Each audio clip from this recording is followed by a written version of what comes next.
Hi, my name is Clay Tumey, and this is the Enneagram Prison Project podcast. In this episode, I get to sit down for a lengthy chat with Djinnaya, who is, among many other things, a recent participant in our guide training program, also known as GTP. She's also one of our newest guide apprentices, or apprentice guides. I actually don't know which order those two words are supposed to go in. One of them's right, I just don't know which one it is. Anyways, I digress. I've got some really good news for you about the podcast. I have so many recorded right now that are waiting to be edited and will be uploaded. We may even have more than one per month here for the next couple months. Who knows? We'll see. Conversations with Laura Hooper, Alex Senegal. Also going to hear from Dana and Dustin, who recently went to Belgium. Going to hear about that, as well as EPP guide Suzanne and her husband Mike, who joined us for a graduation at a class down in Southern California in the prison that we program at down there. By the way, that was Mike's first time going into prison, so I'm looking forward to hearing the stories from that conversation. We're glad you're here. Thanks for listening. This is the Enneagram Prison Project podcast.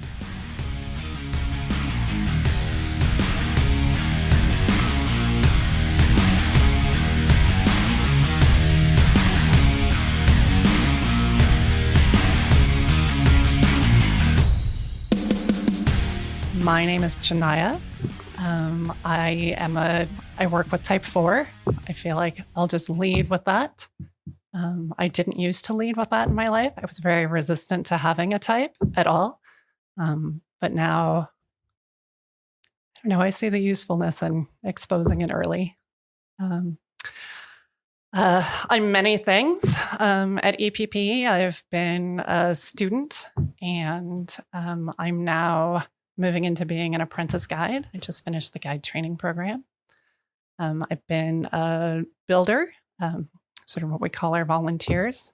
And then I have a whole other life where I'm many other things. We can talk about as many of those things as you'd like. I want to kind of double click, as we say, on when talking about you work with type 4 and being resistant to that early on, and then now not so much. What I'm curious what that was about when you, in being resistant, what happens is part of that influenced by type, or do you think all folks experience that? And what was the catalyst for transitioning into something different where you are, yes, I am a type 4. That is what I work with. Well, that's a lot of questions. Mm-hmm.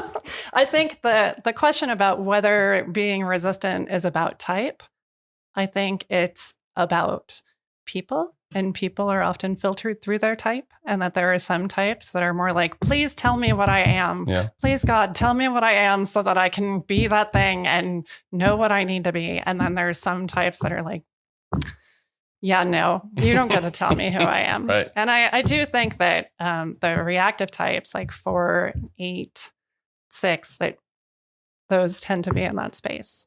But my particular kind of approaching of the Enneagram was absolutely by accident. So I was at Esalen in the end of February of 2020. That's a retreat center. Yeah, it's a place in Big Sur. It's a great hot springs retreat center. Okay. They do lots of different workshops there, which is how you go there. Mm-hmm. And I was there for a mosaic workshop. Okay. I had recently recovered from a bad injury, and I wanted to go think about what making art meant for me. Gotcha. So there I was. And there were 2 other workshops. One was a grief yoga workshop. The other workshop was an Enneagram workshop. Okay.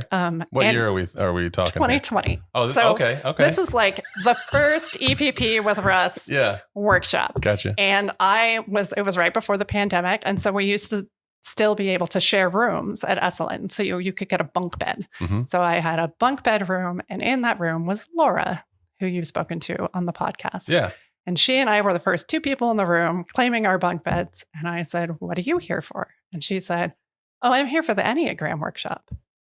And I said, I always thought it was Enneagram. Mm-hmm. I didn't know there was an And then I just wrote it off. I was like, those people are going to do their thing. I'm going to do my thing. But the very first meal, I ran into Laura again, and she said, "Come sit with us. We're sitting outside." Such a Laura thing to do. Absolutely. In a good way. I mean that. And I mean, I really think Laura really moves in the flow of the universe and is one of those people who gathers the souls that need to be gathered. It's one of her things she just does by being. Yep. And she pulled me into this group of people, and I loved everybody at the table way more than I loved Mosaic or any of the people that I wasn't connecting with in my art class. Yep. So we just hung out. And as we hung out, everybody talked about their type. Everybody talked about what they were learning about their type. And then they said, "Do you have a type?" And I said, "No." No. Type 10. No. Yeah. No, thank you. Yeah. I love you all. Yeah. But that thing, you can't tell me who I am. Right. You can't tell me who I am. And of course that then started, oh, well, if she feels that way, she could be a type 8. Oh, no, maybe she's a type 4. No, maybe she's this. And so. Did you hear them kind of? Oh, yeah. Okay. Like it was not quiet. They weren't even hiding it. They were not hiding it, you know. All right. Which I mean is kind of the Enneagram at Esalen thing, which is another aside. We're like the most annoying group at Esalen because we just sit and talk in this number code. We sound like one of those weird late night number radio stations. Right. That's pretty much us. But yeah, so I didn't really fall into it, but we had a whole week. And by the end of the week, I started listening to the way that they used type. Mm-hmm. And what it became very clear to me was they weren't trying to tell me who I was. They were asking me, how do we be kind to you? How do we make space for you? What is the easiest way for us to connect in with you? And they were willing to do the rest of the work and just meet me where I was. And that was what ended up happening. But they weren't trying to box me in. They were trying to connect with me. Right. That's pretty big. Yeah. It's a little more inviting than just bashing you over the head with a quiz. Yeah. Or a test or something like that. Yeah. So I went home and the world shut down. And I took the quiz, and the quiz came back and gave me a set of types. And I picked the top 2 off the list, which was 5 and 7. Okay. That's interesting. Interesting. And I emailed one of the people I had met, and I said, "Hey, I've taken this test, and I talked to my family, and my son has decided that I am a type 7. Okay.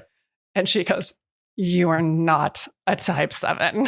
And I was like, okay, fine, back to the drawing board. Yeah. So I went through all of it. And then after going back and forth between those two, I pulled the third one off the list, which was type 4. And I read in the blue book, The Wisdom of the Enneagram. I read it and I got partway through and I was offended. I was disturbed.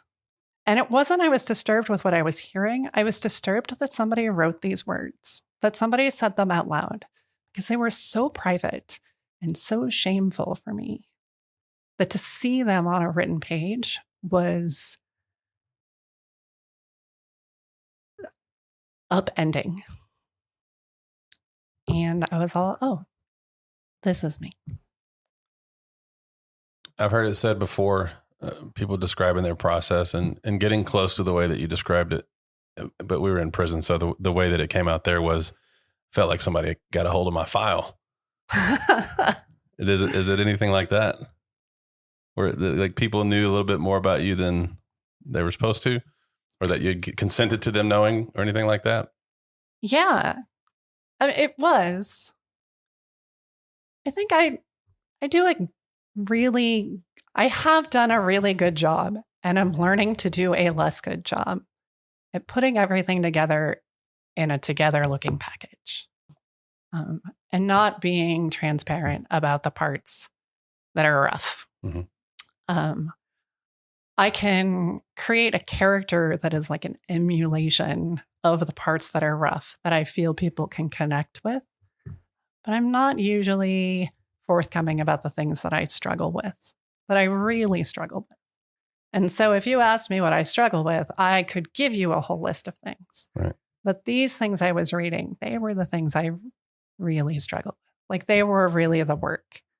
And when I was able to read it and see it, sit with it, and have it reflected back at me, it was the first time that I was able to understand that I was trying to solve the problems I was presenting and not the problems I actually had. I was trying to do work that I already knew the beginning, the middle, and the end of. Mm-hmm. And I wasn't doing the work I didn't know how to start. I want to stay there and ask more questions. I also want to take a quick aside here and ask, so the type 7 thing, the type 5 thing, were you able to make sense of that later? Why did those show up on the test or the quiz, the questionnaire? Why did those show up so much? Well, the type 7 is easy for me. I've often said, if you could retype me as the type 7, yeah. I'm there for it. I would love to put on that mantle and run around. I like intensity a lot, which is a type 4 thing. I'm also a sexual 4, so intensity is my jam from all directions. And so experience for me is a necessary part of life. And as we know about kind of the social instincts, this other dimension of the type, it's where we leak, right? It's where we drop our energy. And so for me to do that, I seek an intensity, I seek a new experience, I seek joy, I seek all this stuff, and I expend my energy there that I should be using for myself. And that feels a lot like a type 7 in its own way. Like it feels a lot in this type 7 thing of, always looking for the next new thing.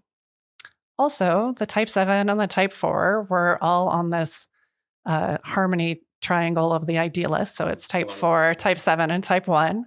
I like to say Westworld has this line, I choose to see the beauty in the world. And I'm like, that's the idealist triangle. Like we're all sitting there being like, I choose to see the beauty in the world. And I choose to see that it's not quite here yet. Right. And so we're always reaching. And, I have that in common with type 7. And I could tell you a whole other thing about how important I think 4s and 7s are for each other, but that doesn't answer your question about 7s and 5s. I have a really strong 5 wing. I like to say I have a really nerdy 5 wing. Okay. I would have never thought. I know, it's so shocking. It doesn't show up about me at all. But type 5 and type 4, we're both withdrawn types. Right. We turn our energy inward. And we keep this very intense internal life. And it can be hard for 4s and 5s and 9s. But I think especially 4s and 5s stuck at the bottom of the Enneagram, yep. Like down here in the depths, like we have this place that we get into, and letting people in there or coming back out of there can be really hard. Mm-hmm. And 5s get lost in this world of the mind on the inside, and 4s get lost in this world of the heart on the inside. But we think with our hearts and we feel with our minds. Interesting. And so we can do those things. Right. And so it's very easy to confuse that experience. And I think I'd still have a moment of being like, are you sure I'm not a 5? Except, of course, I'm married to a 5. Right. Yeah. And so every time that I say, are you sure I'm not a 5? He goes, no, you're not a 5. Right. There are some clear differences that show up in ways that are unavoidable sometimes. And I'd like to talk to him one of these days. You mentioned you talking about the withdrawn energy and going in with 5 and 4, and also 9 shares that with us. And a question popped into my head, and I'm going to put you on the spot and ask a question. I don't even know the answer to this, but I'm curious if you like, what is the difference when people talk about withdrawn types and where we withdraw, our energy goes in, and all the descriptions that are what we learn when we study Enneagram types and all that stuff. What's the difference between that kind of withdrawn and when the world talks about us being introverted, or you're an introvert, or this, that, and the other? Do you see those as the same, or are they different? And what else comes up for you in that? I think they're very different. I think that's a common misconception, right? Because whether you're introverted or extroverted, that is how you are interacting with the world on an action level. Right. That's such a smart way to put it, on an action level, like what happens in the moment. But what you're doing with your energy can be very different. Like, I think I'm an extroverted withdrawn type. Yeah. You know, I can be fun at a party if I need to be. I will talk about something that's really off color if you let me talk long enough, but I will be really fun while I do it. Yeah. I'm an extrovert. But my energy pulls back. There is a whole part of me that is inside that is watching that unfold. And it takes me longer to bring that part of me forward to meet the extrovert. That's a good, I'm still in that. I'm memorizing that and I'm telling people because I get so twisted hearing folks use them interchangeably, withdrawn and introverted.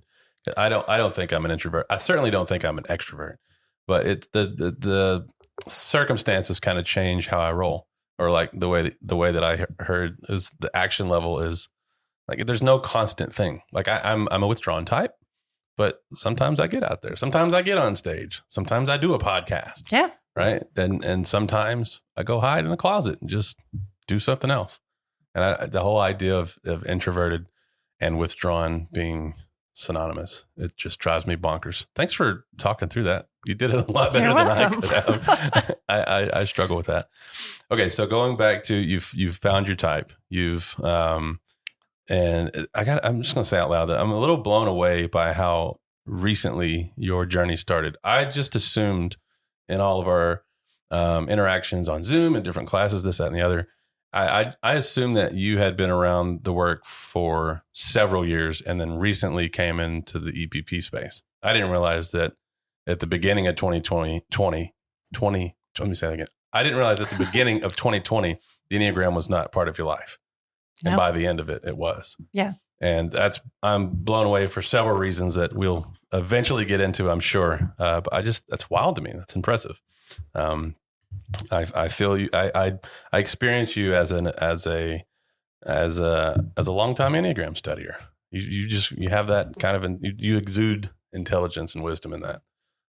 So going back to, you found your type, you know, where you are, and some other things are starting to make sense. What are the next steps for you in terms of your Enneagram work personally, or even getting involved with EPP? Anything around that worth sharing?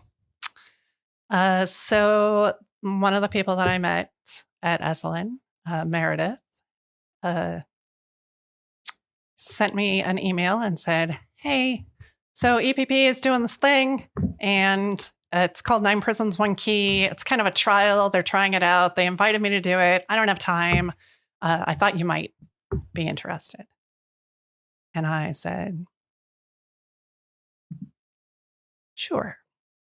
But before that, sure, there was a lot of like, "No, thank you. I don't have time to do this. I have this stuff that's going on. You know, I don't really know what to do." But then I was like, "Sure." And it was before we moved to the donation-based tuition model. So there was also a matter of me trying to figure out the finances of everything to pay for the class. And I showed up. Actually, no, back up. I registered for the class. I thought I knew why I was taking the class. And it was to learn more about myself, to try and figure out why I was creating so much suffering in my life.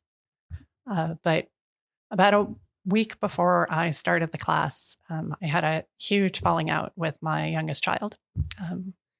And he left the house. My adult child lives in the house. And I said something so hurtful on top of so many things I'd said that were so hurtful that he chose to leave the house and go into the beginning of the pandemic with no place to stay because he didn't feel safe with me. Right. And it took me a really long time to sit with that, to understand that any story I could tell myself about how what I had said was okay or how he misunderstood didn't matter in the moment. What mattered was that something was broken and it needed to be fixed. And I couldn't fix it until I understood why. Like why I did what I did. Like, what was I doing? Who was in the driver's seat? Yeah. So by the time we started 9 Prisons, 1 Key, I knew why I was in that class. And it was no longer to sort of understand why I was suffering, but to understand the entire ecosystem of who I was in my life and my family and my community, and how I could be more present in that space. So I went to my very first 9P1K class, the pilot. So it was very different. Yeah. We were all in one room. I think we had like 2 cohorts split up. And I cried the whole time. And I came downstairs where Jason's office was, my husband. And I sat down on the chair and he says, "You look weird." And I said, "I think I joined a cult." And he says, "Should I be concerned?" I said, "Absolutely not." So, because it so wasn't the sort of thing that I did. And yet I knew I was all the way in. Like I knew I was in. And I went through the 9 Prisons, 1 Key, and I finished it. And I said, I feel like I have a superpower. Like I understand so much more about what I'm doing, why I'm doing it. I have this, this magic second that we talk about between what happens to you and how you respond. I learned to respond for the first time in my life. Somebody said, "You can respond. You don't have to react. Take a breath. Take a minute. Take 20 breaths." Yeah. And it changed everything for me. And I remember in the debrief, like the last class, when we unpacked, I said, I feel like I have this superpower and I know I'm going to walk away from this class and this superpower is going to go away. And Susan interrupted me and said, "But what if it didn't?" Yeah. Such a Susan question, by the way. It's so, I hear it. Yeah. But what if? But what if? Yeah. And so I just knew. I was like, okay, well, I'm in. I don't know what we're doing. I'm in. Yeah. And they said, "Oh, if you want to volunteer or anything, there's an email." Yeah. So I emailed on the website. Nobody responded within 5 days. Yeah. I went and tracked people down, emailed them there directly. We're getting better at that, by the way. Absolutely. Absolutely. I also remember this is the beginning of the pandemic. Yeah. By this point, this is like May of 2020. Nobody's paid their taxes. Right. Nobody knows what to do. Right. Everybody's convinced that the world's going to open up in about 2 months. Yeah. Like everything is. It's adorable. As we say in the South, bless our hearts. Bless our hearts. That's just, wow. So it was, but I knew I have to be part of this thing. I feel like this is going to be a very long story.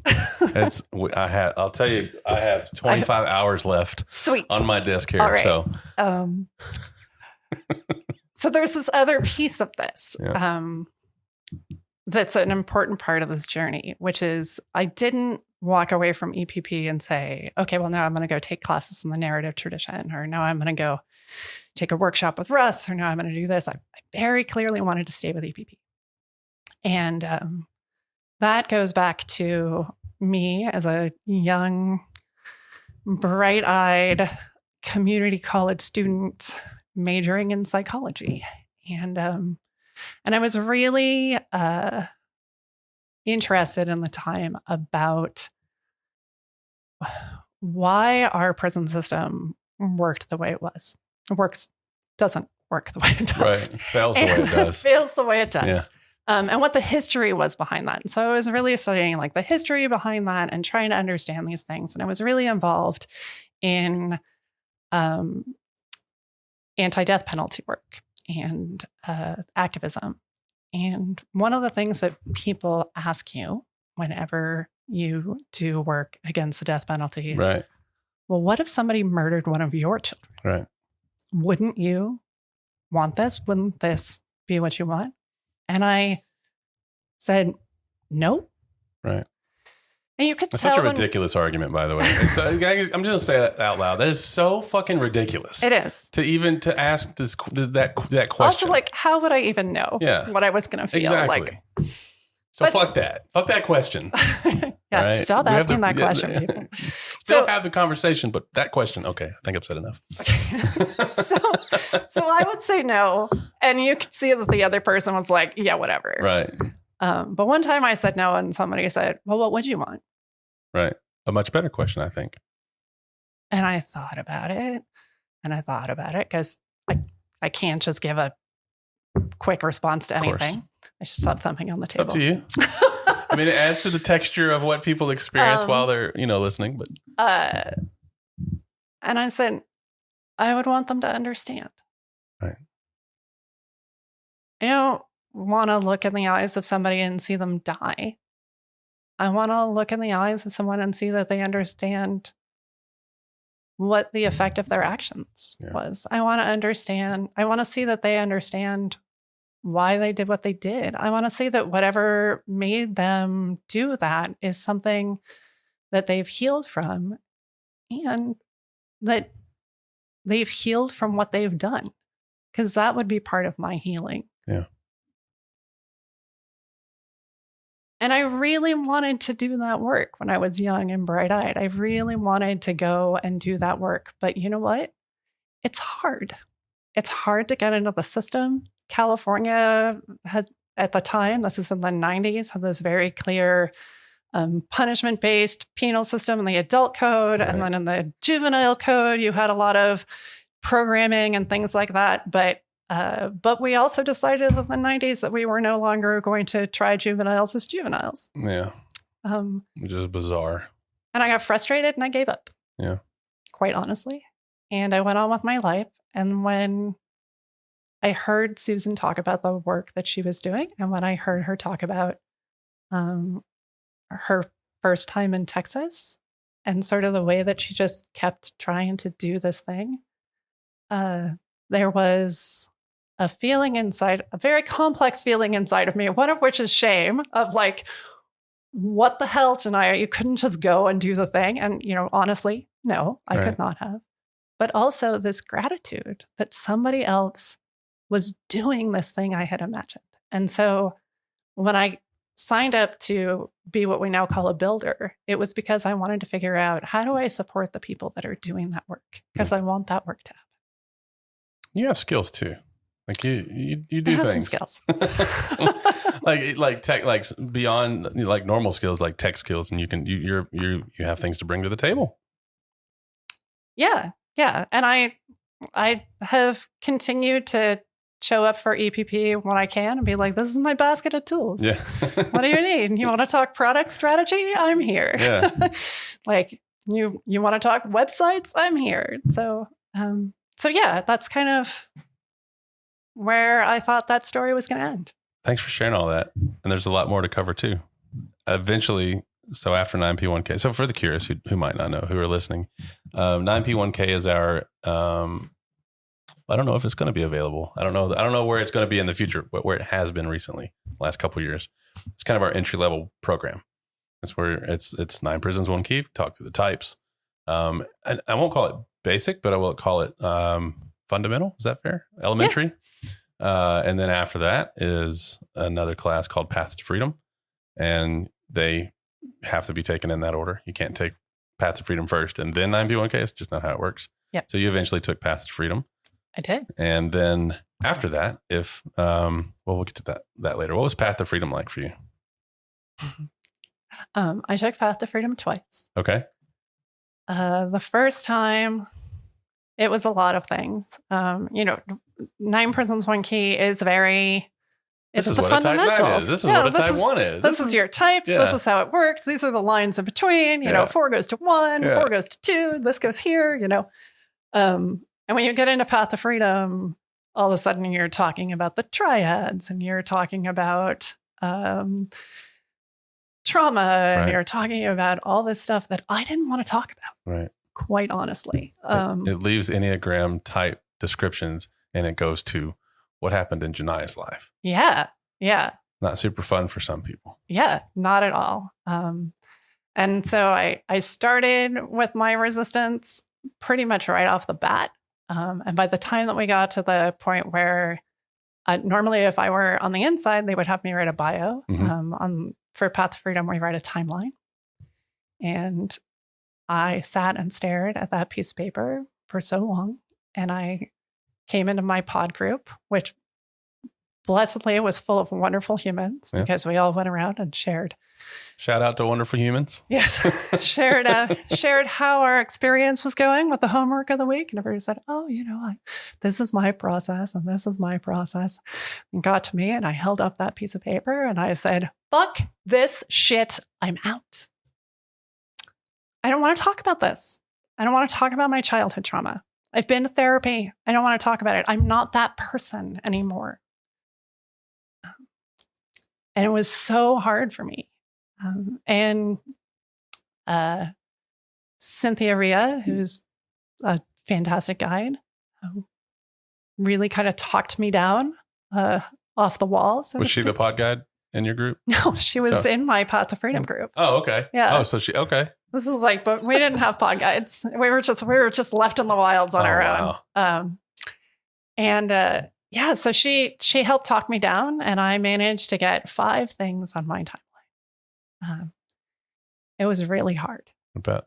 And it wasn't until after Path to Freedom that I took that timeline and did a lot of work with my therapist, and I put it in a spreadsheet because I am the nerd that I am. Mm-hmm. And that lets you stick lines in between.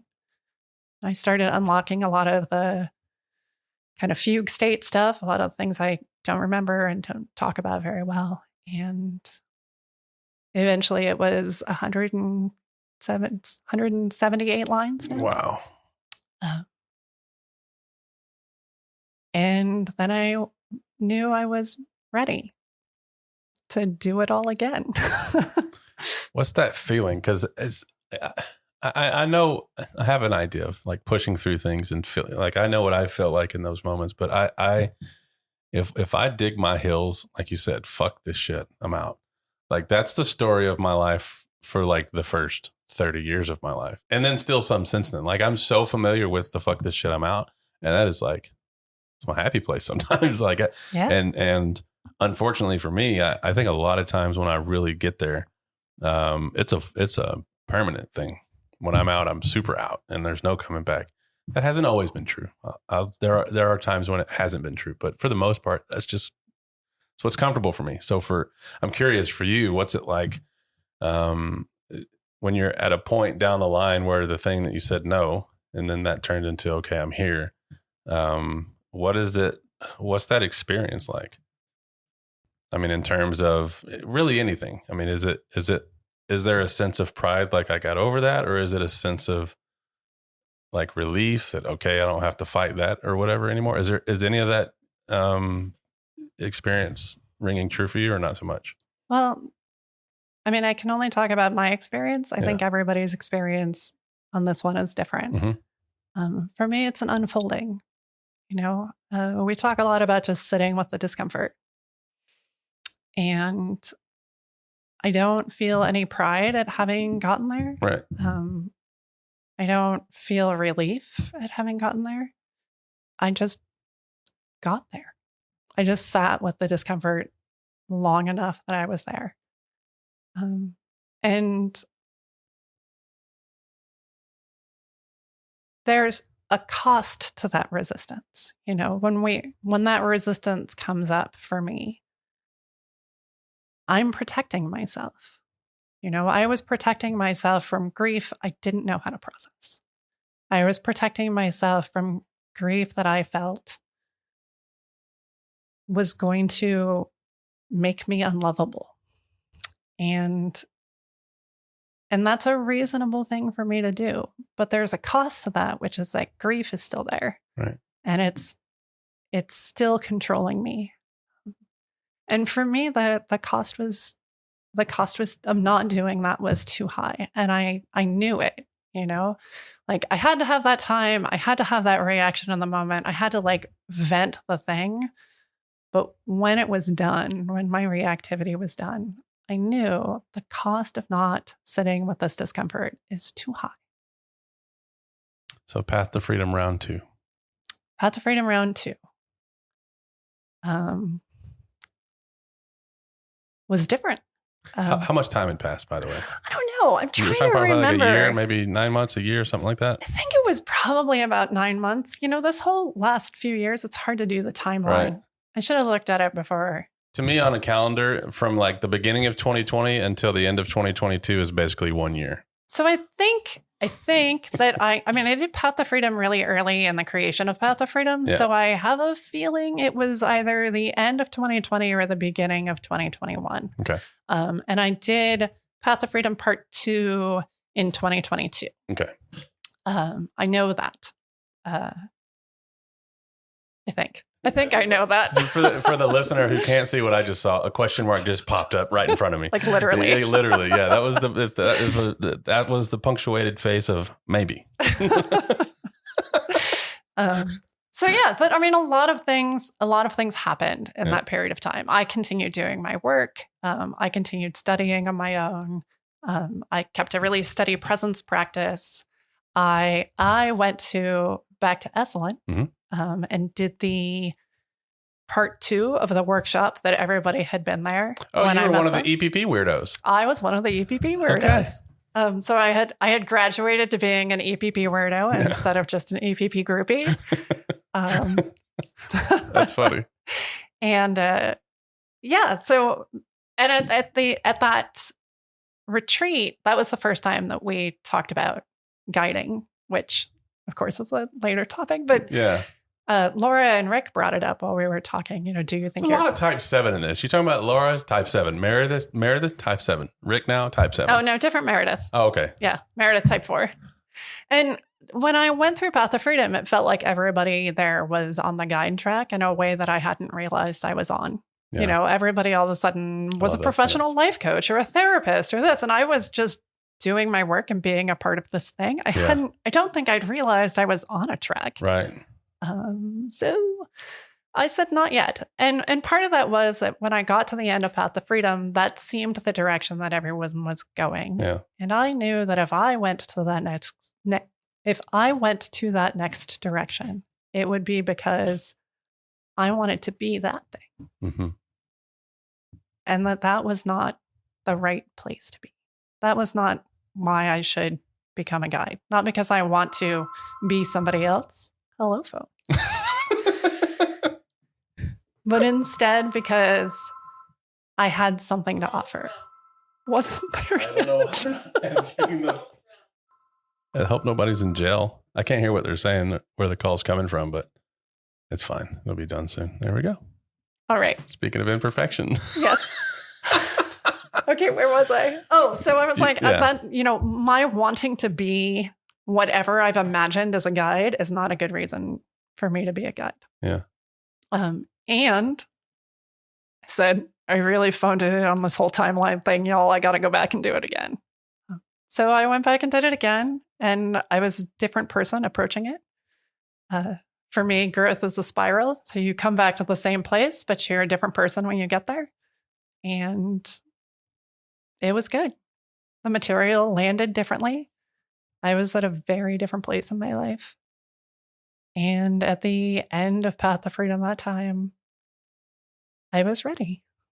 And I knew I was ready. And I knew I was ready because I didn't have anything I wanted to be next. Yeah. And I knew I was ready because that growth is a spiral. You come back around. But if you don't take the time to share what you're learning, if you don't take the time to come from the withdrawn and out into the world to offer somebody else a hand around that circle, you just get stuck in a circle. And just as natural as breathing, it was time for me to do something else. And I just decided that's where I am with this work now. I just take next steps.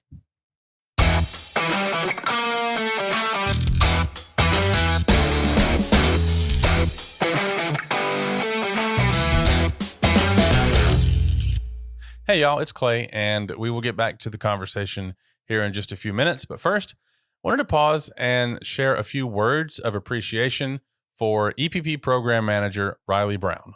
It's hard to imagine the things that would go haywire if Riley were not involved. She's incredibly competent on all the back end things that you probably don't ever see.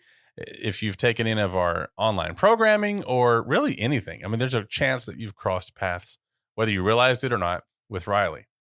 I really enjoy chatting with her. Anytime there's been an issue where I've had to ask her a question, I just the kind of person who can take direct communication and give it right back to me in a way that I understand it. And also, like I said, just incredibly competent. And we're a better organization because of her. Also, as you may notice, we have been super active here recently on social media. Recently, this has been a thing. We're on Facebook. I believe we're also on TikTok, and we're also on Instagram, of course. And all of that activity is because of Riley.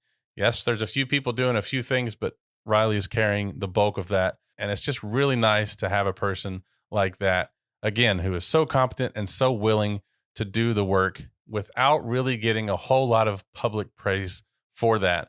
And so that's what I'm here doing now. I'm just here to tell you how flippin' awesome I think Riley Brown is. And it's not just me. Here are a few other folks from the project. Riley Brown is kind, proficient, efficient, a delight to work with, extremely patient. My favorite line to Riley is, whoa, wait, let's back up, because she has a mastermind when it comes to anything tech, Zoom, Google, Wisdom Matrix, Markup IO, Slack, whatever it is. If she doesn't know, she finds out. She's always willing to center us and just beautifully brings us back to our breath and our presence so that we can get shit done.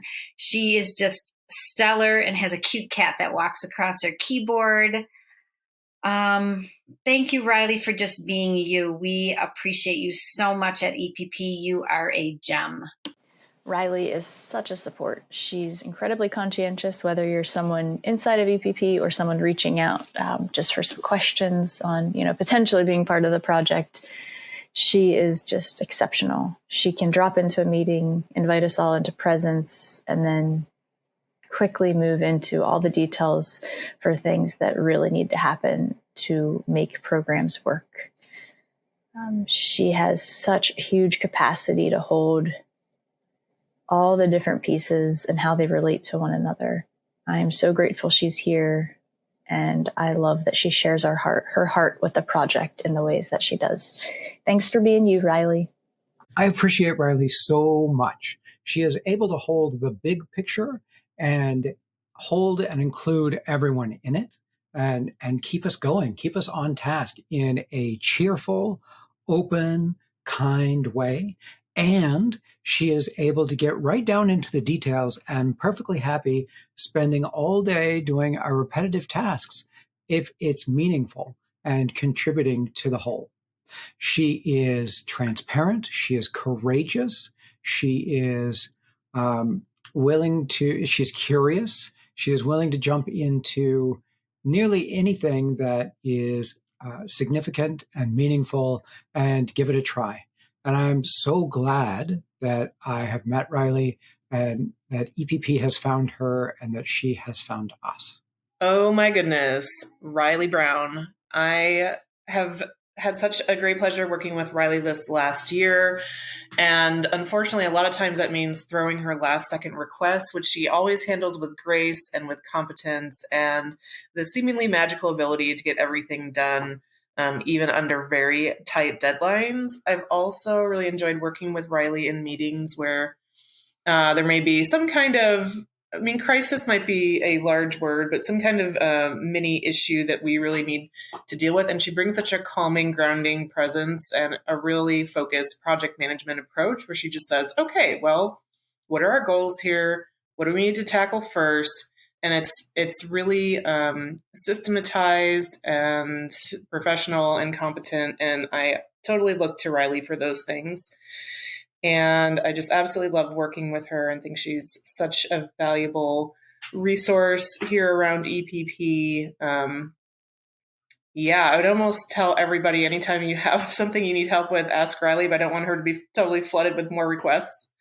Selfishly, I like being able to do that myself. But Riley, if you're listening, you're amazing. So great to work with and really appreciate all your gifts. Riley, oh my goodness. I am so grateful for Riley. since she kind of came on the scene, she has been an enormous, enormous support to EPP, to myself, to the public programs, to the French team, you name it. Riley's been involved in so many things and has really had a huge impact. So yeah, I am just delighted to work with her. And, I just appreciate her. She's very smart and very resourceful. She's not afraid to just jump in and figure it out. And I just really appreciate that about her. And she's fun to work with too. Since she's kind of taken over the implementation group, she just brings so much lightness and fun and efficiency, of course.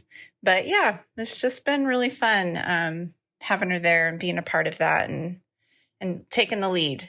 So yeah, I really love working with her and I really appreciate her so much.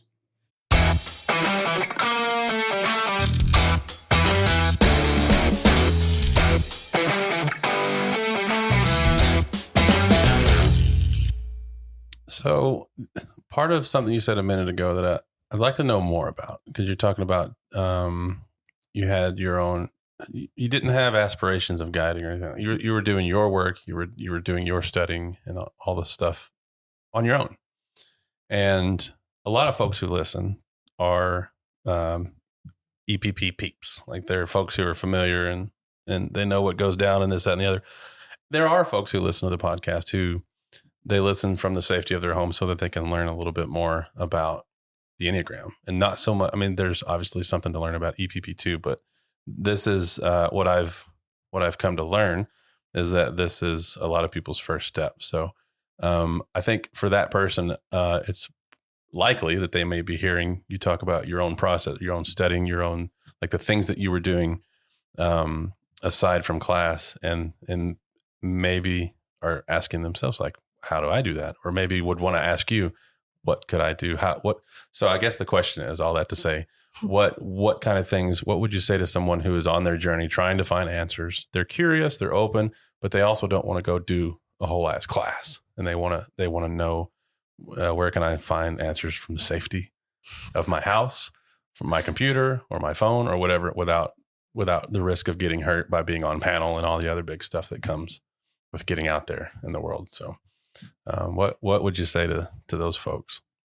Well, it's a tricky question because the first thing I would say is there's all kinds of opportunities to do that. Mm-hmm.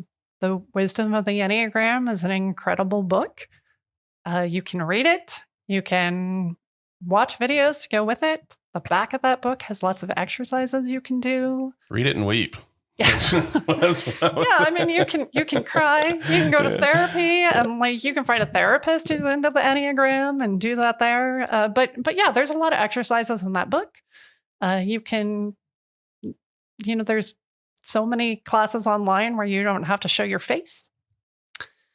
And that's eventually not going to be enough. We say, it's not just difficult to do the work alone, it's impossible. Right. And that's true.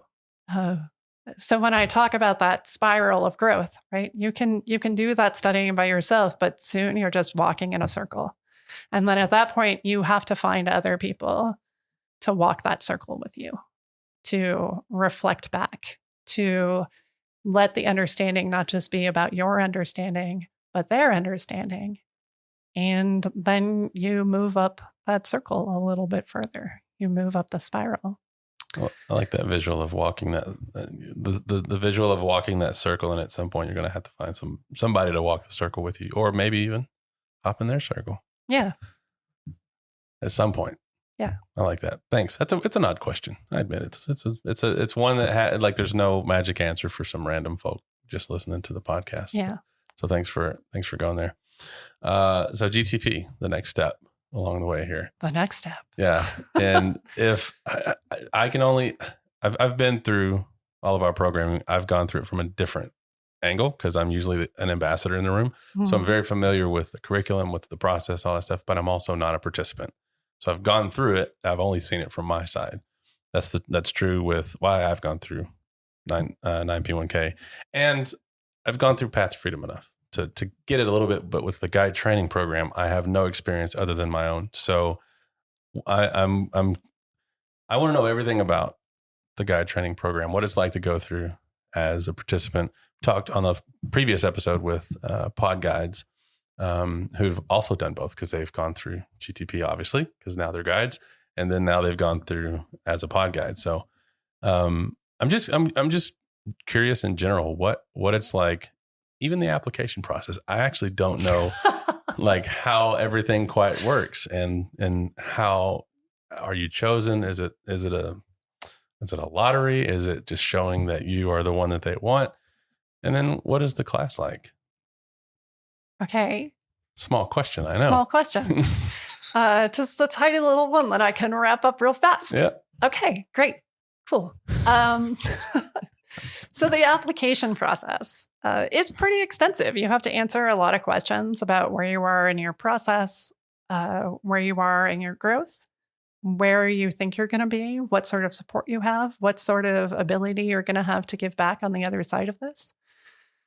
Yeah, and I can't speak to how they make the decisions because I was not in that room. Yeah. Thankfully, that would have been really weird. I've heard it's not super fun. I bet it's not super fun.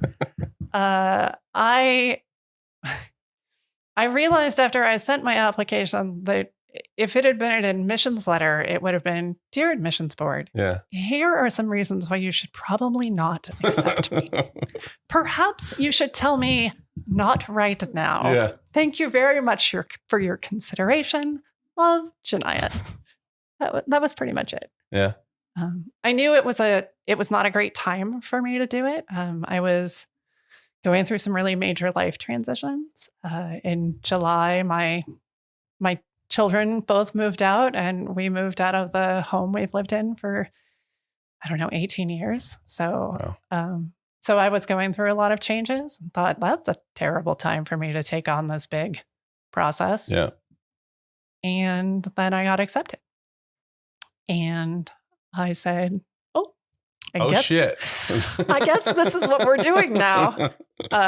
And, in sort of true style of my life, I got the letter and I waited about a day and a half before I told Jason. And he said, "Oh my gosh, you must be so happy. You must be so honored." I'm like, yeah. Yeah, I told them not to take me. I gave them a list of why they shouldn't accept me. So many reasons. Yeah. So, but I knew it was, once again, it's like, it's just the next step. Yeah. Like the next step shows up when you're ready. And that was the time. So I started the class. I don't know how to explain what that experience is like in any way that's succinct. It's very different than the other classes. The other classes are about exploring yourself. Mm-hmm. They're about being supported in the work. They're challenging, but they're not a constant challenge. Path to Freedom and 9 Prisons, 1 Key, they challenge you and then they kind of pull back and support you. The guide training program. It's all challenges. Here's the challenge. Great. We saw what was really challenging about that challenge for you. We'd like you to do more of that, please. Yeah. And there is support, to be clear. Yeah. But it's just a lot of challenge. It's a really supportive environment. It's just what we're doing is we're transmuting ourselves from what we were doing to be ready to support people who are doing that. Which is a whole different angle. It's a whole different process. It's a whole different everything. Yeah. Really. Yeah. So you're learning like how to, I actually don't remember the first few weeks. I know that once it starts to get to the practicums where you're actually doing like these practice teachings and then getting feedback and all that stuff. Those are some of my, dare I say, favorite memories as an ambassador, being part of that and all that stuff. I would imagine some of that stuff's probably not super fun on the participant side, but I can't really speak to that. But I know there's there is work in there, but there's also a lot of actual like curriculum. I mean, there's a lot of self work, but there's also like curriculum. This is what we do. This is how you do it. Can you do it? And then you have to demonstrate. Yeah. And then you are literally teaching to us, in this case, a screen full of folks, you know, because it's mostly on Zoom. It's all on Zoom, actually. Yeah. What's that like? I mean, or what do you remember? What your first practicum was on? Oh, my first practicum.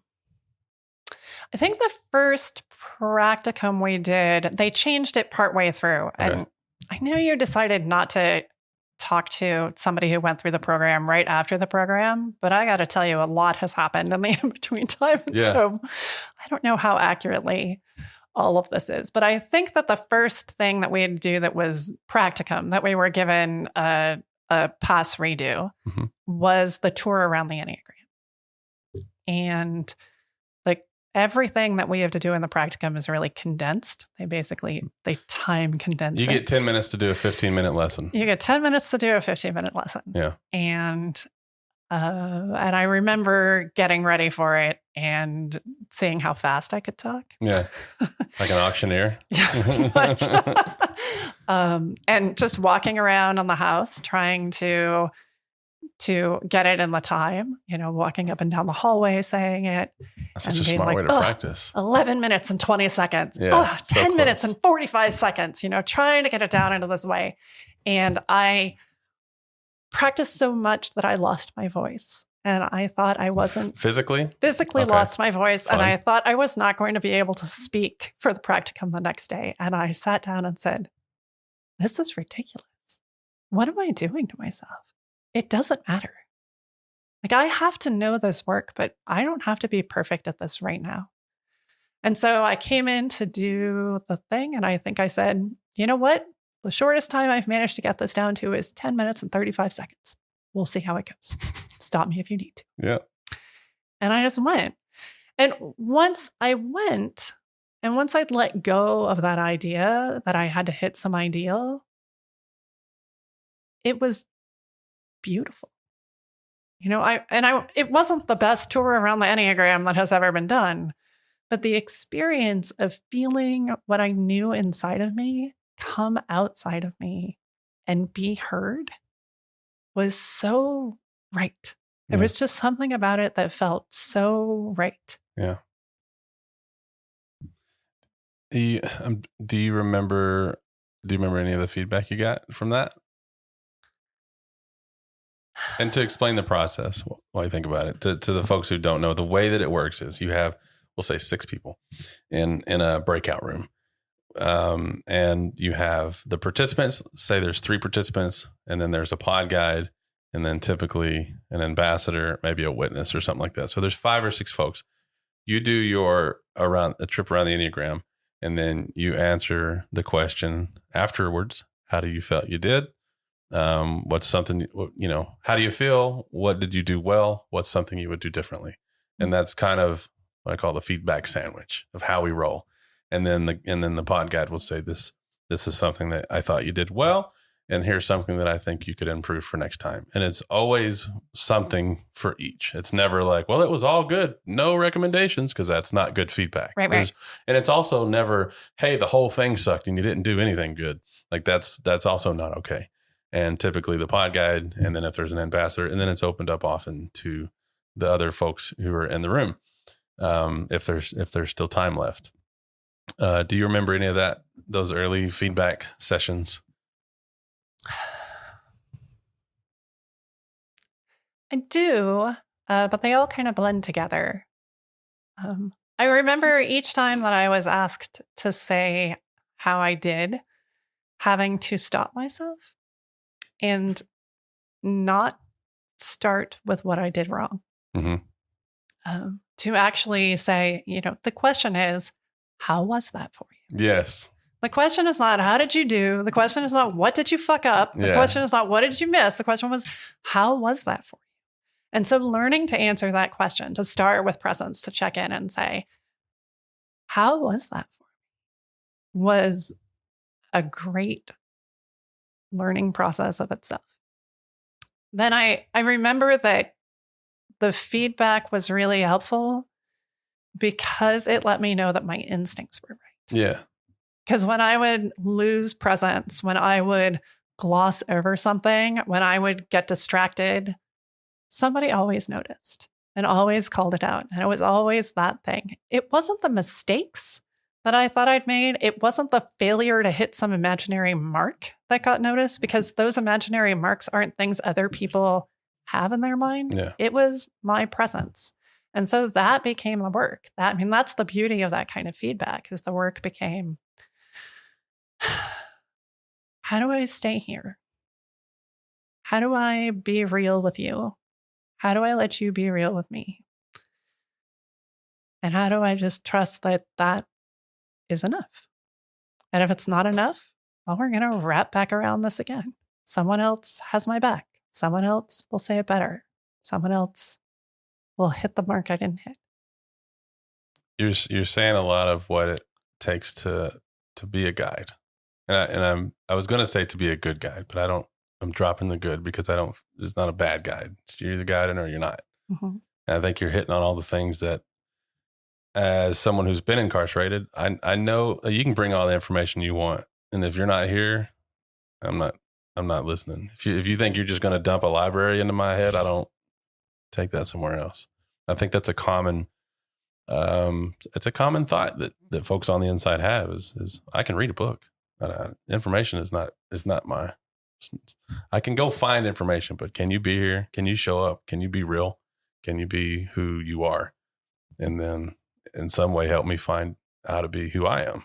I don't think the Enneagram is about, and correct me if you think that this is not true, but I don't think the Enneagram is about how do I become something better, or how do I, because to me, it's not about growing into a thing that I'm not. To me, it's about growing into who I am. I think who we are is enough. I think it's good enough. And I think that over time, we add all this bullshit, and I have to be this and I have to be that. So to me, it's about shedding all the bullshit and just getting back to who we are. Yeah. Who we are isn't just enough. It's amazing. Yeah. Like who you are, who I am, who everyone you pass is amazing. But it's so hard in this world to be that. And so, yeah, I agree. The Enneagram is about letting yourself show up that way. Right. And then when you don't show up that way, it's fine. You'll show up again later. Right. I love that. It's good. I want to ask more questions. I also want to make sure you're okay. We've been going for an hour now. This is how fast an hour goes by. Okay. Are we cool, or do we need to? I'm fine. Okay. My tea is still half full. I think okay. Awesome. Half full. I heard that. Is there anything from, there's a couple of things I definitely don't want to not ask about, but with regard to GTP8, are there any other things that stick out about that process, about getting through the class and all the way to the end of, there's like a rubric. You have to check. We talked about this in the last episode a little bit, but you have to check off some competency, this, and I can do that, and prove that you can do the things. And is there anything left from GTP8? Anything more that you want to talk about or mention, or any thoughts come up about it? I think that the thing that happens before the practicum that's also really valuable is that we do all the work of the class. Right. So we do all the homework that we're going to assign. And we write our own bios, and we exchange our bios and do bio responses for each other.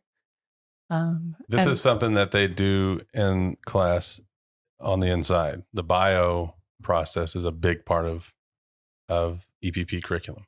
Yes. And I'm glad you brought that up. I totally skipped over that. What happens in that?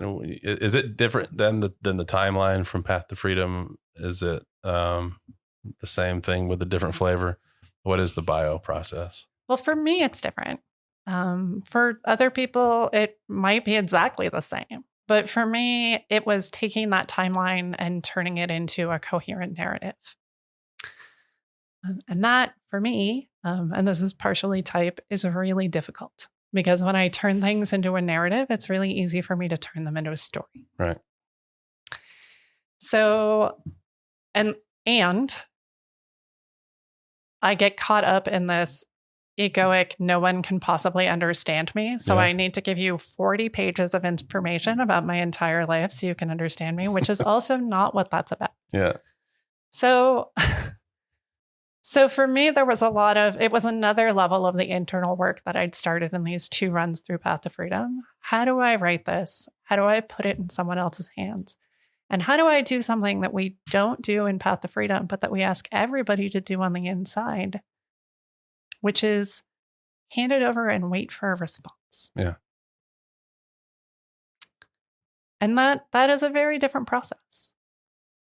So for me, it was a big culmination of the work I'd done to be ready to write this thing and to be ready to receive a response, to be open to receiving a response, to let someone else respond to my story was a experience of softening that needed to happen. It seems so vulnerable. Like it feels it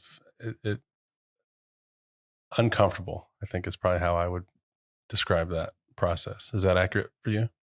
Yeah, it's very vulnerable. Yeah. It's very vulnerable. Because for me, I have a certain amount of armor, I think we all do, right, that we enter into the world with to be okay. And in this space, you're inviting someone inside the armor, and then you're saying, hey, if you wanted to talk about the things in here. Right? Which is very different than just like, I'm going to share this with you. And then you just reflect back what I say. You know, it is a vulnerable space. But how can I go into a place where people are so vulnerable already and say, do this act of vulnerability with me, who gets to go home in 2 hours, you know, if I haven't done that work myself. So much of what you're saying, and I hope folks who are listening who have aspirations of being an EPP guide in the future, I hope that they hear loud and clearly what I hear, which is you're not on this path of learning information to teach. It's not about, there is information, don't get me wrong, but it's not about how can I learn this thing so that I could turn around and teach it to another person and then continue that. It's literally the act of guiding in that you're doing a thing and then that is preparing you for going inside and then walking alongside folks and literally guiding them through the processes that you've already done. Absolutely. And are still doing. Right. It's ongoing. You know, it's a journey without a destination. Yeah. I'm not coming in as a guy and being like, well, I've done all this work. Yeah. So I'll walk you through the work I've already done. Right. I'm still doing that work. I'm still walking around the same self-discovery circle. I've just done it before. And that as a head type, I'm saying mentality. I'm sure there's a better description for it, but that coming from that angle is why there's quite a few of us. Spoiler alert: a few of the ambassadors and I who really believe in you, specifically you. We think that you'll be doing great things in this guide role, and it's one of the reasons that I wanted to talk to you about it, because I think you're a great example of who I hope we can run into more of. And it's for all the things that you're talking about. It's and without saying directly, but it's just who you are, who you've been along this journey. And it's pretty neat knowing that you're going to be going in soon. Yeah. Yeah. As an apprentice. Do you know the facility that you're going? San Mateo, Maple Street, I think. How soon are you going in? Nothing is confirmed on time yet, but I believe it's late March. Yeah. So very soon. We could have a t-shirt that says nothing is confirmed. Literally. That's just life. There's a lot of not sure, but so we have another thing. Oh, definitely something I absolutely want to ask you about, because you're only one of 2 people that have done this. You probably know where I'm going with that. Indeed. So we have a thing called the practice patch where we it's exactly what it sounds like. Prospective guides or apprentices or whoever, or current guides, anybody really can go in and practice different teachings. And then we, and by we, I mean, I had this idea. I've had this idea for a while and I couldn't get it approved. And then I did for a form of practice patch where you come and teach, not you, but whoever comes and teaches as a way of practicing. But the difference being that all the classroom participants would be ambassadors and only ambassadors, no other witnesses, no other guides, no other anything. And I thought, this would be good to we would try to recreate the environment as much as possible and not intentionally disrupt and damage anyone, but just give you a taste of what prison can really be like. And the fun little working title I had for that I thought would change and didn't, it is called The Class Hole, which is it's a class with a bunch of assholes, I guess. And when finally got the green light to do this, we did this in December. And I asked, I invited two folks. Well, we sent it out to all the folks who were moving through to apprenticeships. So it wasn't literally open to anybody. It was GTP apprentices or folks who had moved through to apprenticeship. And you were the first one to respond and say, well, actually, do you remember what you said when I gave you the list? This is what it is. It's going to be all ambassadors. It's not going to be, it'll be yours to run, blah, blah, blah. And I don't remember how I described it, but I remember how you responded. Yep. That sounds terrifying. I'm in. Yeah. And which is like, what a response. Like, it's so, I just love that. I love that vibe. I love that. That is like, that's the people. Please take that vibe inside, because that is a lot of the work can be, I think, enhanced by just having that. Oh, that's terrifying. Sign me up. And so we had 2 sessions, first hour, second hour, and you were in the first hour. So you were literally the first person that we ever did that with. Feel like talking about any of that and what that was like? Well, it was weird. It was very difficult. Sue does this a little bit when in the practicum sessions, where she asks questions more from herself when she was a participant. Mm-hmm. So I kind of knew a little bit of what was coming, but the wall of it was really tough. Yeah. And it was difficult to stay present. And just for extra complications, I'd had a really bad situation happen the night before. And so I was way below the line coming into this. So I was already trying to figure out how to teach from below the line. And then there was this wall of resistance against me. And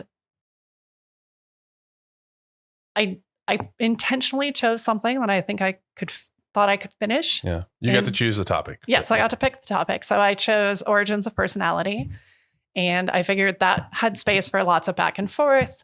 It had space for me to drop out and re-enter the material.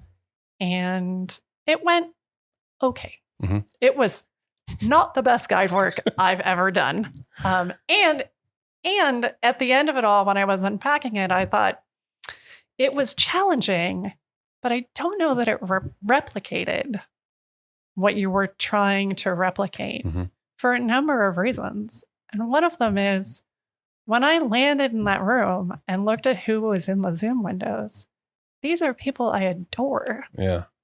And who I feel so safe with. And that's not the reality when I walk into a new class. Right. There's like, you all are my family. Like you have my back.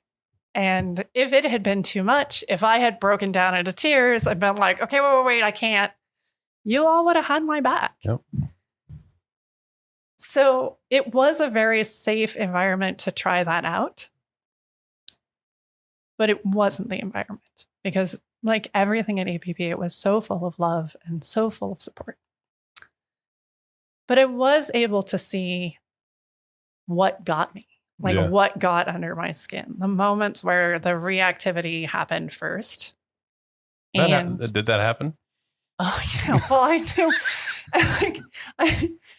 I don't know that he did it on purpose, but, we introduce ourselves with our name, our pronoun, and our type. And Dustin, who's been in enough classes with me, probably to know, one, I use she, her, and they, them pronouns. My world is very genderqueer. Pronouns are very important to me. Like, it's really important to me. And he right off the bat was like, I don't do any of that pronoun stuff. I like girls. Yeah. And I was all, you must be fucking kidding me. Like, I felt it come up both on one side of like, I don't want to have this discussion. And on the side, like my natural reactivity in place from that. Yeah. But also this feeling of like, Dustin, you know that's my button. Did you have to push that button?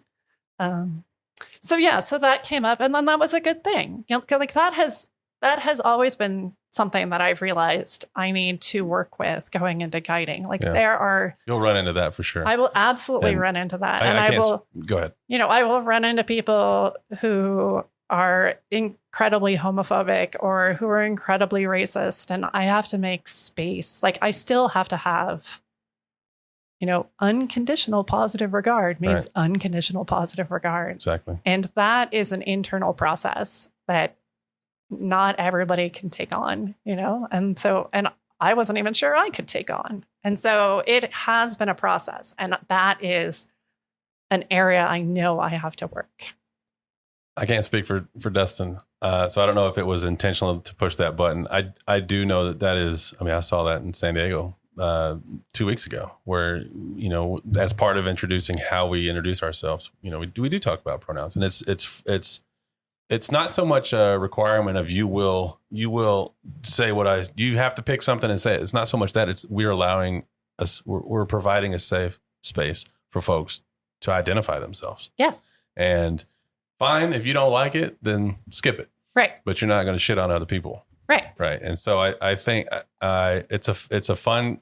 We'll have more conversations about it. Class hole is a thing that we're going to do. Yeah. And I want to revisit that stuff. And I think it'd actually be good for all of us to have a call together and talk through it. But it's a thing. Yeah. And it's fun to be shown, hey, here's this thing I don't like. How do I deal with it? Right.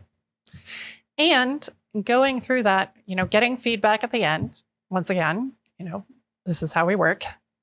And getting the feedback from Sue that said, I didn't feel the divine spark from you. I didn't feel it. It's important. Yeah. And I didn't feel it. And once again, I was pretty below the line. So I was real conscious of this, you know, reactivity of, okay, type 1, sure, being good on the inside is important to you. I get it. Yeah. Right. And like, I felt the reactivity. I went, bing, that matters. Whatever that was, write that down. And when I came back to it, I realized that she was 100% right. And the reason that nobody could feel the divine spark, am I talking about the divine spark, was because I couldn't feel it. I wasn't there. I was below the line. I struggle with the divine spark as a concept. And I went back and completely changed the way I teach the divine spark at the beginning of Origins of Personality, the way I talk about it, which is that, you know, normally we say this is the divine spark. It is at the core of all of us. It is you before you are you. Some people call it the, you know, God spirit or the Holy Spirit or the Buddha mind. And it's all this stuff, you know, we have this thing, but I've added on this idea that that's not all it is, because when I'm here saying this, like when I'm talking now, like there's people listening to this. And if I tell you deep inside of you, at the core of you is the actual you, and it is untouched. It is perfection. It is your essence, and it is infallibly beautiful. And there is a whole set of people that just heard that and said, oh, what a bunch of bullshit. And I mean, honestly, 3 out of 7 days in a week, I think it's bullshit too. But like we do this thing when we center that we talk about bringing our attention back to the breath, right? Notice that you're breathing right now. Your breath was always there. It's been moving in and out of you since the day you were born, and you just didn't notice it. Right. That is your divine spark. It's just there. You don't have to believe in it. It's just there.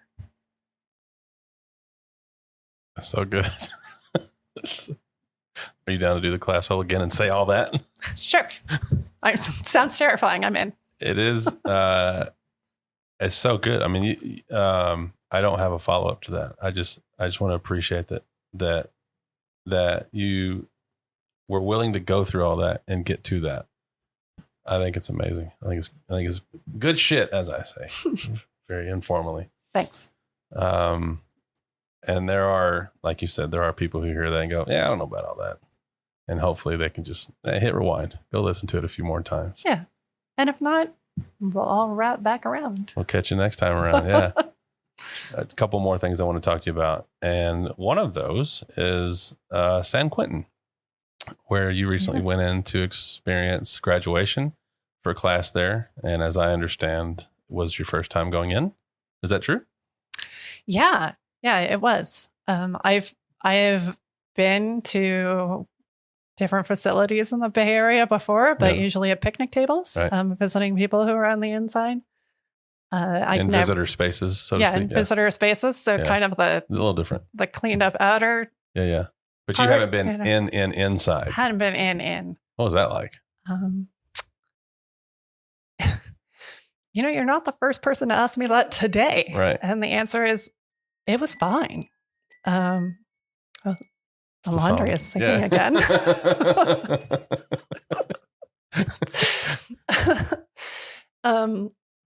I was worried. Like, I had this moment when I was getting ready to go that I thought, well, I've sure done a lot of work. It's going to feel really weird if I get in here and walk in the door and say, fuck this, I'm out. Nope. This is not my show. Yep. And I didn't have that experience at all. And I almost didn't get to get in. There's always problems with So are you telling me doors. it's not a perfect process with the prison system? It's true. It turns out that when you create a process that is full of red tape and not a lot of humanity, it's really difficult to get through. Yeah. So I almost didn't get in, and I did get in. And once I was in, it was fine. Like, I don't know how to explain it any other way. It was just fine. It felt totally natural to be there. There was awkwardness when I first came in. There was that period, we all come in as a group. So that's kind of the weirdest part, is then there's a group of EPP, and then there's a group of residents. Right. And then you have to figure out a way to intermingle in a way that doesn't look artificial. And I chose my withdrawn type way, which is I'll just go sit by myself. And eventually, because we're in a circle, someone will have to sit next to me. And I hadn't seen a lot of people in a long time, so I kept ending up sitting with people from EPP. Yeah. So luckily, I forget who it was, but somebody called out and said, if you are not sitting next, if you are sitting with the people you came here with, you need to move. And so we moved, and in under the lines of that sounds terrifying, I'm in. I walked in, and we were going to divide up into different groups by type and do a little unpacking. Yeah. And Cynthia Rhea walks up to me and hands me a number 4. And at first I was like, oh, well, I could just say no. And I looked, my name is on the piece of paper at the bottom. She said, oh, you're going to lead this type 4 group. It'll be fine. That sounds terrifying. Yeah. I'm in. Yeah. And so I talked to people, and then I led the 4 group, I guess facilitated the 4 group. There wasn't really much leading. Yeah. It's just being the person to remind everyone what the question was. So what was just in a second or two, I guess, but were you going through questions? Were you going through, what was the conversation like? I can't remember the exact pairing of questions, but to paraphrase, which matters, right? Yeah. Like the precise wording matters, but the paraphrasing of it was how does your type get you in trouble? Right. And where do you find your freedom in your type? I'll tell you, back in the old days, tell you a little secret here. It won't be a secret for long. Back in the old days, the question was, how did your type contribute to your incarceration? And we would talk about that. That was the question when I was locked up, and when I first met Susan. And that question stuck around for a couple of years and then it kind of slid away. And I'm in the minority, but I feel I want to go back to that. Really? It's Why? Because I'm not a fan of euphemism or softening things. And when I feel that that's happening, wait, that's not true. I love euphemism, but only in certain circumstances. But when having difficult conversations, I like to go directly to the thing that is the most accurate, the most succinct, the most whatever. And so for me, when I was locked up, when I was on a panel, to me, the question of how does your type get you in trouble, it gets to the meat of it. Like, it's an okay question. It's fine. But I'm not in trouble. I'm incarcerated. And so I felt like it was more precise to talk about what got me incarcerated. And it's weird because it's not that I'm wanting to push that on other people. I just want that to be a conversation to have if folks are down to have it. And probably won't come back. Like, that question's probably gone for good. Yeah. But I totally get why it's not comfortable for some people. I just know in my experience and the folks that I was locked up with, and maybe worth bouncing it around with some of the ambassadors too. I like to talk about directly what happened. And yeah, sure, I got in trouble, but like, I was incarcerated. So I wanted to answer the question of how did my type contribute to my incarceration? That's so interesting. Yeah. I can absolutely see that. And yet I also see it as an invitation. Yeah. I'm asking you, how does your type get you in trouble? You get to decide what that means. Right. And maybe that's a euphemism, but I'm not saying, and I'm sorry, I'm going to do a visual thing on your podcast, but I'm not saying, how did that get you in trouble air quotes, right? I'm saying, how does it get you in trouble? And you can talk about how that led to your incarceration, Absolutely. But maybe it is the worst thing that is happening to you right now while you're experiencing an incarceration. And maybe it's not the trouble that keeps showing up for you. Maybe what finally got you arrested, like maybe what you got caught for is not your trouble. Right. It just happened to be the thing. Yeah. And almost always it's the crime is the easy part to talk about. Like that's the thing that got you arrested. It's the easy stuff. And then all the stuff before that is the trouble that the question really speaks to. So I do, I concede that it's probably a better question for most. And I wish maybe one of these days we'll find a way to wiggle it back in somewhere. It's super aggressive. Like and it may be even like inappropriate, but I just, sometimes I'm okay. Yeah. I'm all for being uncomfortable. Yeah. But not everybody is, I guess. So that's the way that I usually go about that conversation. And even in San Diego this week, I was talking there and I was like, once upon a time we said this, and then I could talk through my piece on that without putting anybody else on blast or on the spot or whatever. So, so going back into San Quentin, you're in the group there. It's just a normal place. There's just people. You're just ... What else is going on? I mean, what else is going on? I think it's a constant back and forth in my mind because I'm hanging out with a group of people and I'm having the same conversations I would have at an EPP Connect meeting, that I would have at a fancy retreat at Esalen. Having the same conversations, and they're the same people, but they're not.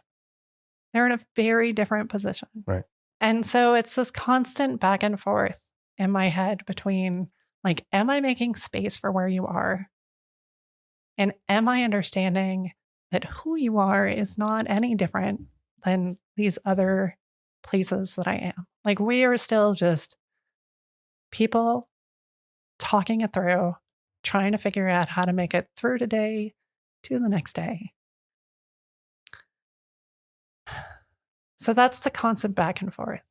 And then there was also all the stuff that I had been told would happen there. There was a person, a type 6, who stood up and talked and did the type 6 thing, like finished up his talk and gave a really beautiful critique of the prison system, you know, of course, 8 seats away from the warden, you know, like that kind of bravery that you see in the type 6. And I looked and I was like, wow, I see, like, I see not just this person and so much respect, but I see the way that reminds me of the type 6 in my life. Like, my youngest child is a type 6, and I saw like that same sort of bravery. And so there is that connection. We're all just people in this place. And I wish I could pick everybody up, put them in my pocket, take them home with me, and keep doing this work in an area that didn't feel so hostile. And that's not the reality. And that's probably not the best choice. It's a way to get back into prison in a whole different way. Yeah, that's true. But I mean, that's the first step to being an ambassador. Just get arrested. I mean, if I have to collect all the titles at EPP, do what I got to do. No, thank you. But yeah, so there was like this really incredible back and forth that I had been told was going to happen, and that wasn't real until I was experiencing it. And there was a type 4 in my group who, you know, we talked. I did a very good job of doing the things, and I was happy with the job that I did. I checked all the boxes. I did some good serve and return. I made really good space. And then he came and talked to me afterwards, and he said, "So why do you do this?" And I said, "Oh, I mean, why wouldn't I want to do this?" Like, he didn't accept that. Absolutely not. And he asked it again, and I had this moment where I realized I wasn't like it. We were about to leave, and I didn't have the way to make the space. And I said, "That's fair. It's complicated, but it's an important part of my becoming to be here to help people become. And we do the work together. Means we all do the work together. Right. And if you get left out of doing this work, the work is not happening." And I said it with a smile, and he started to take it, and he looked at me and goes, "You know, you can't keep coming in here and just smiling at us." Yeah. And I was all, fuck.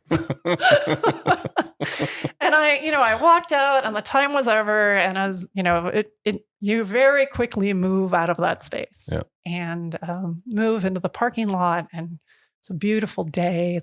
The sun hadn't been shining in California for days. And there's storm clouds. And I sat down and realized I still have so much more work to do. And as long as I keep going on the inside, there will always be someone to call me out on what I haven't done. And that was intense, right? I could choose to do something else. I could choose to just go teach the Enneagram somewhere. Yeah. I'm good with words. I can make real pretty words together. Yeah. I can make real pretty words, and I can make people feel things. And it's not worth anything. But this thing where you have to be real, that's worth everything. At least to me. You're not alone with that. I'll agree there. I think that's good. Glad you shared that. One tiny question, and then I'll leave you with the last word. You can say anything and everything that you want that I haven't asked or whatever else. I'm curious, and it's a guilt-free pass if you don't want to answer. You brought up your youngest earlier. Yeah. How are things now? So glad you asked this question. I realized I hadn't bookended that on the other side. Dylan came home. I think before I was done with 9 Prisons Winky. And we went to therapy together. And it was good.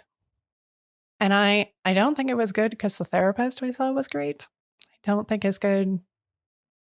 It was good because I was ready to sit down and listen in a way that I hadn't. And we really rebuilt our relationship. We're very important to one another. We went through a lot of shit together to get to be the adults that we are. And we have a lot of shared trauma. And we threw that shared trauma at each other a lot. And I threw way more of my shared trauma at him than was ever fair. And yeah, when we all moved, so my oldest child stayed in the Bay Area, and my youngest child, Dylan, moved to be with his partner in Canada. And I drove him. I drove him there. I drove from California to Toronto, which is a very long way through. That's a hike. It's a fucking hike. It's a very. I was say like Vancouver or something. No, Toronto. Yeah. And it's a very long way for two queer Californians to drive, right, as well.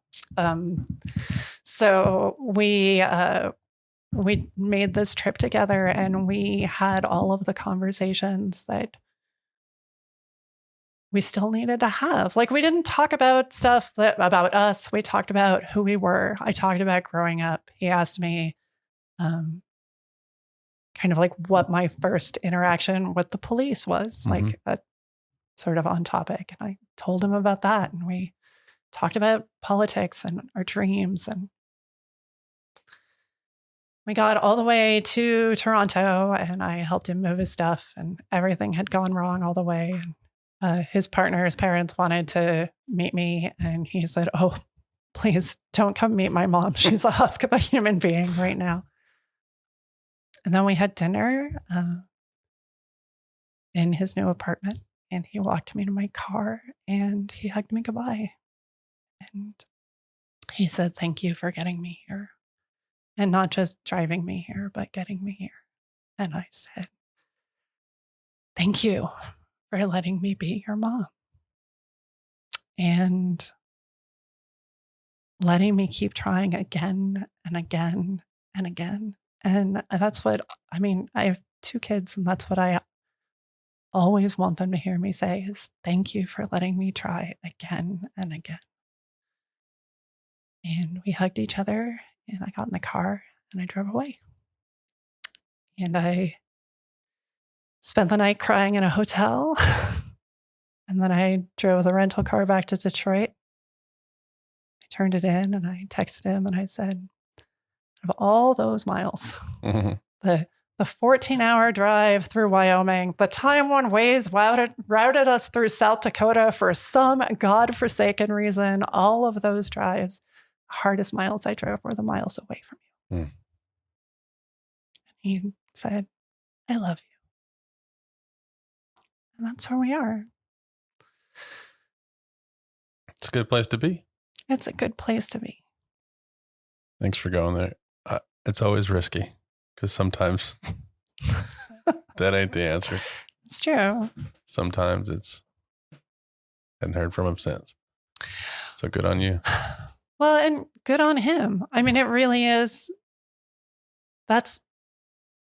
One of the things we know in doing this work, right? One of the things we know in doing the work that we do together at EPP is when a parent betrays your trust, when a parent makes you feel unsafe, it is the worst. It's so hard.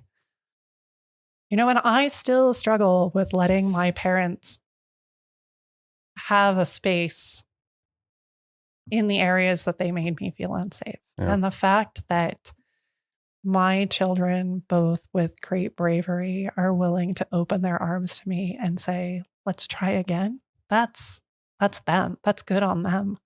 That's huge. They're brave. I'm going to read something real quick because I just think this is so comical. Something you said in our messaging leading up to this. And when I asked you, "Would you down to chat?" And I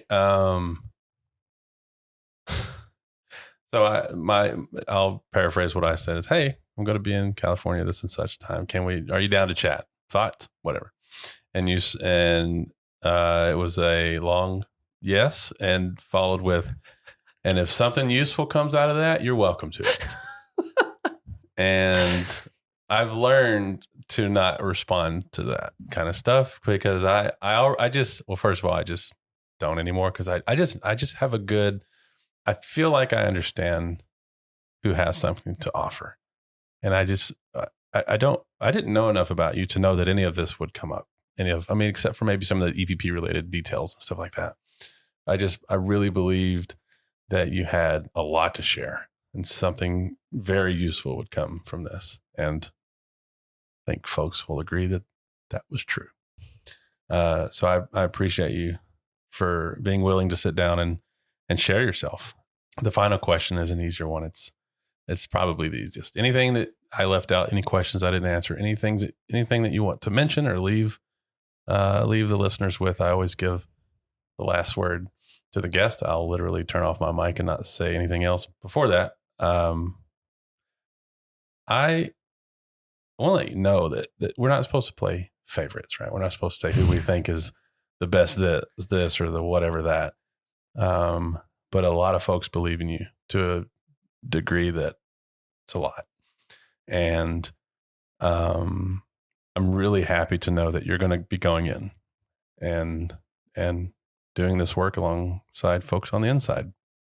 I think you found a good place to share yourself, and folks are going to be better for it. So thanks. Thank you. I'm really excited to see what happens. And maybe after a few months of going inside, we could sit down again and see how it's been going on the inside. Whatever the next step is. So that's it. That's all I have. Thanks for chatting. I'll leave the last word to you, and whatever you have to include. There's plenty of time, so don't feel like this needs to be a 20-second wrap up. Whatever's on your mind. I guess I want to reply to what you said. I am no longer spending my life taking when people say, you're so good at this. You have a gift. We really like that you do this. And leaving immediately because I didn't want to let people down. And the only reason I don't have to do that here is because I trust everyone here so much. There's not just me. There is all of us together. And I know if I start to misstep, when I misstep, when I make a huge mistake, when I let everybody down, haven't let everybody down. It's just another step together forward. And that's a really new, tender place for me. And that is the gift that GTP gave me. The idea, the what if, what if we're all in this together? What if doing something wrong doesn't mean being disconnected? What if we all make mistakes and it doesn't matter because there's somebody right there? What if when someone asks you the challenging question in a class, you can just turn to your co-guide and say, I don't know, what do you think of that? And that's it. They talk about standing on the shoulders of giants, and this is just being in a crowd of angels. And the light together is so bright that even on the days when I'm dark, it's okay. And then I want to read a thing. I read this poem, and this is the best words of what guiding means to me. It's called Clearing. And it's by Martha Postlethwaite. Do not try to save the whole world or do anything grandiose. Instead, create a clearing in the dense forest of your life and wait there patiently until the song that is your life falls into your own cupped hands. and you recognize and greet it. Only then will you know how to give yourself to this world so worth of rescue.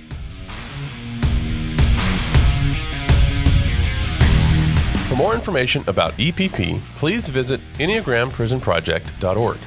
We appreciate your time and attention today. Stay tuned for future episodes of the podcast, which you can expect on the first Tuesday of every month as we continue to tell the story of the Enneagram Prison Project.